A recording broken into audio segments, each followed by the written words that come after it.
ଜଗନ୍ନାଥ ଦକ୍ଷିଣଶୁଦ୍ଧି ଏକ୍ସପ୍ରେସକୁ ଆପଣଙ୍କୁ ସ୍ୱାଗତ କରୁଛି। ଆଜି ମୁଁ ଆପଣଙ୍କୁ ଆମର ଭୁବନେଶ୍ୱର ଓଡ଼ିଶାର ଭୁବନେଶ୍ୱର ଯେଉଁ ରାଜଧାନୀ ଆପଣଙ୍କର ରାଜଧାନୀ ଭୁବନେଶ୍ୱରରେ ଗୋଟେ ନୂଆ ରେଲୱେ ଷ୍ଟେସନ ହେଇଛି। ଆପଣମାନେ ଯେଉଁମାନେ ଦେଖିଥିବେ ବଟ୍ ଆପଣମାନଙ୍କୁ ସେଇଠି ନେଇକି ବୁଲିବା ପାଇଁ ଦେଖିବେ ପୁରା ଚାଇନା ଟାଇପ୍ର ଯେମିତି ହେଇଛି ସେ ଷ୍ଟେସନଟା ପୁରା ସବୁ ପ୍ରକାର ସିଷ୍ଟମ୍ ସେଠି ଆଭେଲେବୁଲ୍ ଅଛି। ମୋବାଇଲ ଚାର୍ଜିଂ ପାଖରୁ ଲ୍ୟାପଟପ୍ ଚାର୍ଜିଂ ପାଖରୁ ଆପଣଙ୍କର ଯେଉଁ ଚାଇନାରେ ଯେମିତି ଭିଡ଼ିଓ କ'ଣ ନା ଟିକେଟ୍ କରିବା ପାଇଁ ଯେଉଁ ଏଟିଏମ୍ ମେସିନ୍ ଭଳିଆ ଅଛି ସବୁ ପ୍ରକାର ସିଷ୍ଟମ୍ ସେଠି ଆପଣ ଅଛି। ଟୋଟାଲ୍ ଏ ଟୁ ଜେଡ୍ ଆପଣମାନେ ସବୁ ଦେଖିବେ। ଭୁବନେଶ୍ୱରର ପୁରା ଏକଦମ ବଢ଼ିଆ ହେଇଛି। ଆପଣମାନେ କେବେ ବି ଯିବେ ଯାଇକି ବୁଲିକି ଆସନ୍ତୁ। ନିଶ୍ଚିତ ଆଶା କରୁଛି ବ୍ଲଗ୍ଟି ଆପଣମାନଙ୍କୁ ଲାଷ୍ଟ କ'ଣ ଦେଖିବେ ତାପରେ ଆପଣ କ'ଣ କମେଣ୍ଟ କରି ଲାଷ୍ଟରେ ଜଣାଇବେ। ରହିଲୁ ଆଜ୍ଞା, ନମସ୍କାର, ଚାଲନ୍ତୁ ଯିବା। ଆପଣମାନେ এই যে কাউটির মুন্ড দেখছেন এই কাউটি পুরা পুরোনা টায়ারে বনা হয়েছে আপটে যে মূর্তি দেখছেন ଏହା ମଧ୍ୟ ପୁରୁଣା ଟାୟାର ବନା ହେଇଛି। ଯାକୁ ଦେଖିଲେ ପୁରା ଆଶ୍ଚର୍ଯ୍ୟ ଲାଗୁଛି। ଏବେ ସାମ୍ନାରେ ଦେଖନ୍ତୁ এই যে ଦୋତାଲା ବସ୍ ବା ଡବଲ ଡେକର ବସ୍ଟି ପୁରା ଖାଲି ଓନ୍ଲି କଣ୍ଡକ୍ଟର ଆଉ ଡ୍ରାଇଭର ହିଁ ଅଛନ୍ତି। এই যে ওভরব্রিজ দেখছেন বর্তমান ମୁଁ ଯାଉଛି এই ওভরব্রিজটি পুরা ଷ୍ଟେସନର ଭିତରକୁ ଯାଇ ପହଞ୍ଚି ଯାଇଛି। ବର୍ତ୍ତମାନ ସାମ୍ନାରେ ଯୋଉଠି ଦେଖୁଛନ୍ତି ଏଇଟା ହେଉଛି ଆମ ରାଜଧାନୀ ଭୁବନେଶ୍ୱର ରେଲୱେ ଷ୍ଟେସନର ନୂଆ ରୂପ। କେତେ ସୁନ୍ଦର ଦେଖାଯାଉଛି ଦେଖନ୍ତୁ। ଆଉ ଭିତରକୁ ଆସିଲା ବେଳକୁ ଭିତରର ଦୃଶ୍ୟ କହିଲେ ନ ସରେ। ପୁରା ଆମେରିକାର ରେଲୱେ ଷ୍ଟେସନ ଭଳିଆ ଦେଖାଯାଉଛି। ଏତେ ଚକାଚକ ହେଇଥିବ ବୋଲି ମୁଁ କେବେ ବି ଭାବିନଥିଲି। ଆଉ ଏପଟେ ଦେଖନ୍ତୁ ଏଗୁଡ଼ା ହେଉଛି ଚାର୍ଜିଂ ଷ୍ଟେସନ। ଷ୍ଟେସନ ଭିତରେ ହିଁ ବନା ହେଇଛି। ଆପଣ ଚାହିଁଲେ ମୋବାଇଲ ଲ୍ୟାପଟପ୍ ସବୁ ଏଠି ଚାର୍ଜ ବଜାର ବା ରାମ ମନ୍ଦିର ଛକ ପାଖାପାଖି ବାହାରିବ। ଆଉ ଏପଟେ ଯେଉଁ ବଡ଼ ବିଲ୍ଡିଂଟି ଦେଖୁଛନ୍ତି ଏଇଟା ପୁରା ପାଣ୍ଟାଲୁନ୍। ଆଉ ତା ଉପରେ ଗୋଟେ ବହୁତ ବଢ଼ିଆ ରେଷ୍ଟୁରାଣ୍ଟ ମଧ୍ୟ ରହିଅଛି।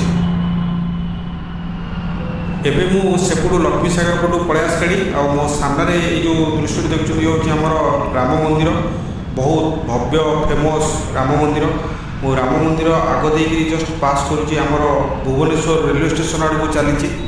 ତ ବାଟରେ ଗଲାବେଳେ ଏଇଠି ଗୋଟେ ଦୃଶ୍ୟ ଦେଖିଲି ଦେଖନ୍ତୁ। ଏଇ ଯେଉଁ ବଡ଼ ମୂର୍ତ୍ତିଟି ଦେଖୁଛନ୍ତି এই মূর্তিটি পুরা টায়ারে বনা হয়েছে। দেখুন পুরা যে ওয়েস্ট টায়ার কুযায়ে বা খরাব টায়ার সে খরাব টায়ার গুলো কেমতি খঞ্জা যাইকি এই মূর্তি দুটি বনা হয়েছে।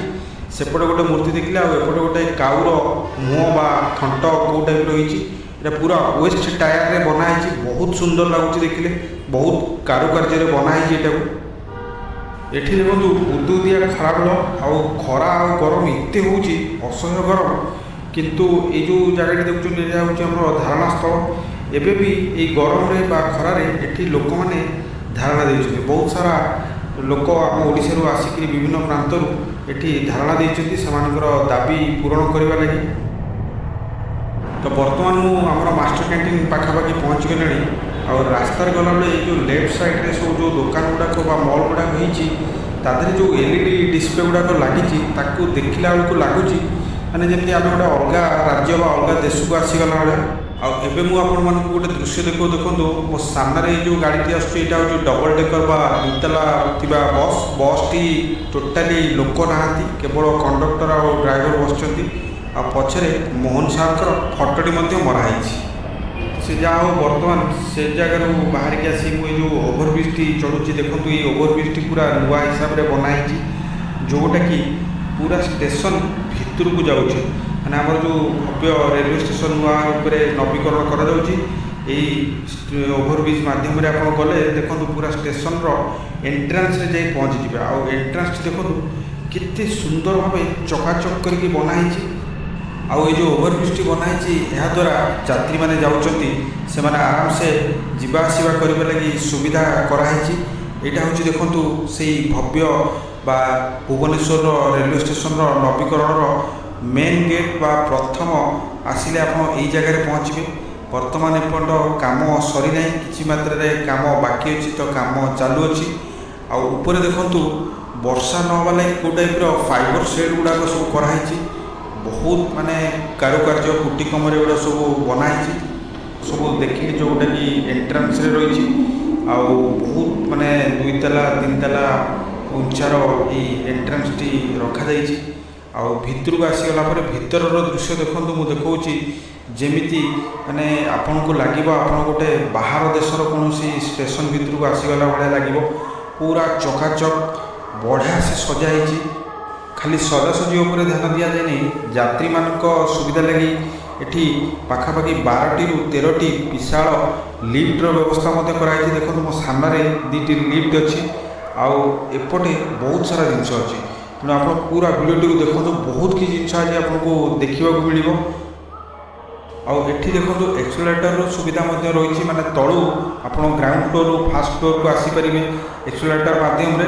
ଏଇଟା ହେଉଛି ଫାର୍ଷ୍ଟ ଫ୍ଲୋର ଲବି ଆଉ ଗ୍ରାଉଣ୍ଡ ଫ୍ଲୋରରୁ ଆପଣ ଆରାମସେ ଯିବା ଆସିବା କରିପାରିବେ। ଆଉ ଠିକ୍ ସେଇ ଫାର୍ଷ୍ଟ ଫ୍ଲୋରରେ ଟିକେଟ୍ କାଉଣ୍ଟର ମଧ୍ୟ କରାଯାଇଛି। ଦେଖନ୍ତୁ ମୁଁ ଷ୍ଟେସନ ଟିକେଟ୍ ଗୋଟେ ନେଲି, ଷ୍ଟେସନ ପ୍ଲାଟଫର୍ମ ଟିକେଟ୍। ଆଉ ଏପଟେ ଗୋଟେ ଦୃଶ୍ୟ ମୁଁ ଦେଖାଉଛି, ଦେଖନ୍ତୁ ଏଠି ବହୁତ ସାରା ଟିକେଟ୍ ଭେଣ୍ଡିଂ ମେସିନ୍ ରହିଛି। ଆଉ ପାଖକୁ କ୍ଲିଅରଲି ନେଇକି ଦେଖାଉଛି ଆପଣମାନଙ୍କୁ। ଦେଖନ୍ତୁ ଏଇ ଯେଉଁ ଟିକେଟ୍ ଭେଣ୍ଡିଂ ମେସିନ୍ ମାଧ୍ୟମରେ ଆପଣ ଚାହିଁଲେ ଡାଇରେକ୍ଟ ଟିକେଟ୍ ମଧ୍ୟ କରିପାରିବେ। କିଛିଟା ଚାଲୁ ହୋଇଗଲାଣି, ଆମେ ଏଣ୍ଟ୍ରି କରିକି ଦେଖିବା। ଏଇଟା କାମ କରୁନି, ଆଉ ବହୁତ କିଛି ଜିନିଷ କାମ କରୁନାହିଁ। ଆଉ ଟ୍ରେନ୍ ନମ୍ବର ମାରିଲେ ଟ୍ରେନ୍ ଡିଟେଲ୍ସ ଏଠି କାମ କରୁଛି। ତ ଓଭରାଲି କହିବାକୁ ଗଲେ ଏଇଭଳି ଭେଣ୍ଡିଂ ମେସିନ୍ ପାଖାପାଖି 6ଟି ରୁ 7ଟି ଲାଗିଛି। ଆଉ କିଛି ଦିନ ପରେ ଏଗୁଡ଼ା ସବୁ ଫଙ୍କସନ୍ କରିଗଲା ପରେ ଆମକୁ ଯେଉଁ ଲମ୍ବା ଲାଇନ୍ରେ ଛିଡ଼ା ହେଇକି ଟିକେଟ୍ କରିବାକୁ ପଡ଼ୁଥିଲା ସେଗୁଡ଼ା କରିବାକୁ ପଡ଼ିବନି। ତ ଓଭରାଲି ଏଇଟା ଗୋଟେ ଭଲ ପଦକ୍ଷେପ ନିଆଯାଇଛି, ଯେଉଁଟାକି ବହୁତ ସୁନ୍ଦର। ଆଉ ଏପଟେ ଦେଖିପାରିବେ ଗୋଟେ ବହୁତ ବଡ଼ ଡିସପ୍ଲେ ରଖାହେଇଛି। ଆଉ ସେ ଡିସପ୍ଲେରେ ଟ୍ରେନ୍ ଟାଇମିଂ, ଟ୍ରେନ୍ କେତେବେଳେ ଆସୁଛି, କେଉଁ ପ୍ଲାଟଫର୍ମରେ ଲାଗୁଛି, ସେଗୁଡ଼ା ସବୁ କ୍ଲିଅରଲି ଦେଖାଉଛି। ଆଉ ସିଲିଂଟି ଏତେ ସୁନ୍ଦର ଭାବେ କରାହେଇଛି ଆଉ ସେଥିରେ ସେଫ୍ଟି ଦୃଷ୍ଟିରୁ ଦେଖନ୍ତୁ ୱାଟର ସ୍ପ୍ରିଙ୍କଲିଂ ପାଇପ୍ ଗୁଡ଼ାକ ମଧ୍ୟ ରହିଛି। ଆଉ ଏପଟେ ଦେଖନ୍ତୁ ଏଇ ଯେଉଁ ଦୃଶ୍ୟଟି ମୁଁ ଦେଖାଉଛି, ଏଇଟା ଆମର ସୁନ୍ଦର ଭାବେ ସବୁ ସଜାଯାଇଛି, ଯେଉଁଠିକି ଆମ ଓଡ଼ିଶାର ଐତିହ୍ୟ ସାହିତ୍ୟ ସେଗୁଡ଼ାକ ସବୁ ଦର୍ଶାଯାଇଅଛି। ତ ଓଭରାଲି କହିବାକୁ ଗଲେ ଷ୍ଟେସନଟି ବର୍ତ୍ତମାନ ପର୍ଯ୍ୟନ୍ତ ମୁଁ ଯାହା ଦେଖିଲିଣି ଚକାଚକ ହେଇଛି। ଆଉ ଏଇଟା ଯେଉଁଟା ଦେଖୁଛନ୍ତି ଏଇଟା ଅତି ସୁନ୍ଦର, ମାନେ ଅତି ମନମୁଗ୍ଧକର ହେଇଛି କହିଲେ ଚଳେ।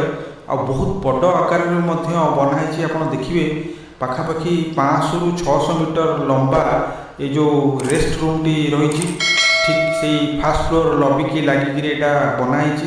ଆଉ ଏଇଟା ଯେଉଁଟା ଦେଖୁଛନ୍ତି ଏଇଟା ହେଉଛି ଚାର୍ଜିଂ ପଏଣ୍ଟ। ଏଇଭଳି ଅନେକ ସାରା ଚାର୍ଜିଂ ପଏଣ୍ଟ ଏଠି ରଖାହେଇଛି, ଯେଉଁଥିରେ କି ପ୍ଲଗ୍ ଅଛି, ସୁଇଚ୍ ଅଛି। ଆପଣ ଚାହିଁଲେ ଆପଣଙ୍କ ମୋବାଇଲ, ଲ୍ୟାପଟପ୍, ଟ୍ୟାବଲେଟ୍ ସବୁଯାକ ଜିନିଷ ଏଇଠି ଚାର୍ଜ କରିପାରିବେ। ତ ଓଭରାଲି ଲୋକମାନେ ମଧ୍ୟ ବହୁତ ସାରା ବସିଛନ୍ତି। ଏପଟେ ଷ୍ଟିଲର ଚେୟାରର ବ୍ୟବସ୍ଥା ଅଛି, ଆଉ ସେପଟେ ଦୂରରେ ପ୍ଲାଷ୍ଟିକ ଚେୟାରର ମଧ୍ୟ ବ୍ୟବସ୍ଥା ରହିଅଛି। ଆଉ ଏଠି ଦେଖନ୍ତୁ ଲୋକମାନଙ୍କ ବା ଯାତ୍ରୀମାନଙ୍କ ଲାଗି ସୁନ୍ଦର ଭାବେ ଡ୍ରିଙ୍କିଂ ୱାଟର ଲାଗି ଆକ୍ୱାଗାର୍ଡ଼ ଗୁଡ଼ା ସବୁ ବ୍ୟବସ୍ଥା କରାଯାଇଛି। ଲୋକମାନେ ଆରାମସେ ପାଣି ନେଇକି ଯାଇପାରିବେ। ଆଉ ଏଇ ଯେଉଁ ସାମ୍ନାରେ ଦେଖୁଛନ୍ତି ଏଠି ଲେଖା ହେଇଛି PF ନମ୍ବର 6, ମାନେ ପ୍ଲାଟଫର୍ମ ନମ୍ବର 6। ଆପଣ ଯେତେବେଳେ ଯିବାକୁ ଚାହିଁବେ ଟ୍ରେନରେ, ଆପଣ ଏଇ ଲିଫ୍ଟ ମାଧ୍ୟମରେ ପ୍ଲାଟଫର୍ମ 4, 5, 6 ସବୁ ତଳକୁ ଯାଇକରି ଆପଣ ଟ୍ରେନ୍ ଧରିପାରିବେ। ଆଉ ଉପରେ ଆପଣ ଏଇ ଯେଉଁ ଜାଗାଟି ଦେଖୁଛନ୍ତି ଏଇଟା ହେଉଛି ଲବି ଏରିଆ। ଆପଣ ଆସିକିରି ଏଠି ରେଷ୍ଟ ନେଇପାରିବେ ବା ୱେଟିଂ ହଲ୍ ୱେଟ୍ ମଧ୍ୟ କରିପାରିବେ। ଆଉ ଏପଟେ ଗୋଟେ ଚିତ୍ତାକର୍ଷକ ଦୃଶ୍ୟ ମୁଁ ଦେଖନ୍ତୁ ସେଇ ଲବି ବା ୱେଟିଂ ରୁମ୍ରୁ ଆପଣ ସିଧା ଟ୍ରେନ୍ କେଉଁ ହିସାବରେ ଆସୁଛି ଯାଉଛି ତାର ଦୃଶ୍ୟ ବା ଭ୍ୟୁ ମଧ୍ୟ ପାଇପାରିବେ ଗ୍ଲାସ୍ ମାଧ୍ୟମରେ। ଦେଖନ୍ତୁ କେତେ ସୁନ୍ଦର ଭ୍ୟୁ ଆସୁଛି। ଦୁଇ ସାଇଡ଼୍ରେ ବଡ଼ ବଡ଼ ବିଲ୍ଡିଂ, ମଝିରେ ଟ୍ରେନ୍ ଲାଇନ୍ ଗୁଡ଼ାକ, ଆଉ ଟ୍ରେନ୍ ମଧ୍ୟ ଯିବା ଆସିବା କରୁ। ସେପଟେ ତ ଆପଣ ଦେଖିଥିଲେ ଷ୍ଟିଲ୍ ଚେୟାର ଗୁଡ଼ାକ ରଖାଯାଇଛି ଲୋକମାନଙ୍କ ୱେଟିଂ ଲାଗି। ଏପଟେ ବହୁତ ସାରା ପ୍ଲାଷ୍ଟିକ ଚେୟାର ମଧ୍ୟ ବ୍ୟବସ୍ଥା କରାଯାଇଛି, ଯେଉଁଠିକି ଲୋକମାନେ ସେଇ ଚେୟାର ମାଧ୍ୟମରେ ବସିକିରି ୱେଟ୍ କରିପାରିବେ। ଆଉ ଏଇଟା ମୁଁ ଗୋଟେ ରାଉଣ୍ଡ ଅଫ୍ ଭ୍ୟୁ ଦେଖାଉଛି। ଦେଖନ୍ତୁ ସେଇ ଆମର ଲବି ଭିତରର ଦୃଶ୍ୟ, ଅତି ଚମତ୍କାର, ସୁନ୍ଦର, ମନୋରମ ଦୃଶ୍ୟ କହିଲେ ଅତ୍ୟୁକ୍ତି ହେବ ନାହିଁ।